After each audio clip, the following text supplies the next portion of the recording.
بسم اللہ الرحمن الرحیم۔ حضرت موسیٰ علیہ السلام کا اللہ تبارک و تعالی سے سوال۔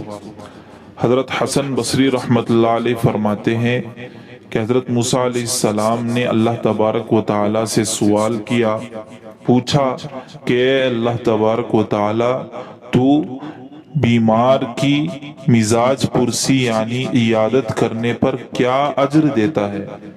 تو اللہ تبارک و تعالی نے فرمایا کہ میں اس عمل کی وجہ سے اس کے گناہ کو یوں پاک و صاف کر دیتا ہوں جیسا کہ وہ پیدائش کے وقت گناہوں سے پاک و صاف تھا۔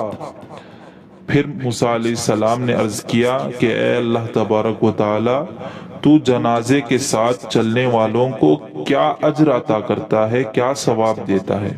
تو اللہ تبارک و تعالی نے فرمایا کہ میں اس شخص کی موت کے وقت فرشتے بھیجتا ہوں جو قبر تک جھنڈے لے کر چلتے ہیں اور پھر میدان محشر تک بھی اس کے ساتھ رہتے ہیں۔